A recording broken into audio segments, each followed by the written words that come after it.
Hey guys, I wanted to take this opportunity to present you with another word of encouragement.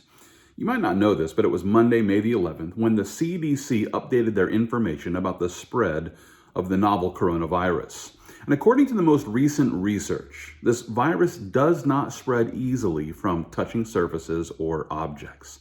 And so if you've been living in fear and feel like you can't touch anything because you're going to get the coronavirus, then please understand that it just doesn't spread easily in that way. And not only that, but there's another study that helps us to see that it's highly unlikely for children to transmit the virus to one another in a classroom setting.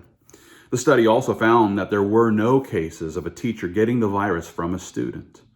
Therefore, the fears that led our leaders to shut down our entire school system, those fears weren't based on the science. No, it was just based on a lack of information. It's also important for us to realize that COVID-19 rarely spreads through casual contact. As a matter of fact, the highest risk of transmission actually occurs within the home. The reason why is because transmissions typically occur as an infected family member spreads the virus to those that they're living together with in close contact, namely the lockdown. Now think about all of this. If the CDC is correct that the virus isn't easily spread from touching surfaces and objects, and if the research is correct that it's not easily spread through casual contact, and if the research is correct that children are highly unlikely to spread the virus to others, then all of the fears that would keep us from returning to our fellowship of faith are actually based on misinformation rather than the facts.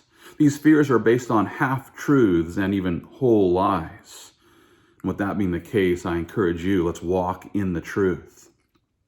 I can't help but to consider something that John wrote in 3 John chapter 1. It's there where he declares, "Beloved, I pray that you may prosper in all things and be in health, just as your soul prospers. For I rejoiced greatly when brethren came and testified of the truth that is in you, just as you walk in the truth.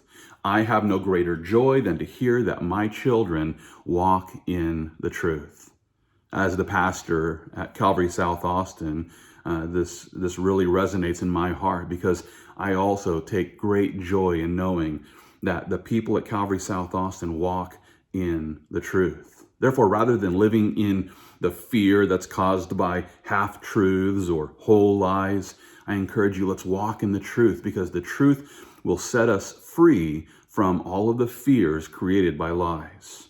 With that being the case, I invite you, join us for our weekly services. This includes our Wednesday evening service at 7 p.m., as well as our Sunday morning services, which are at 9:15 and 11:15 a.m. We even have a room that's dedicated for those who are in a high-risk category, and that way we can all feel comfortable as we engage in the corporate worship of our Savior Jesus.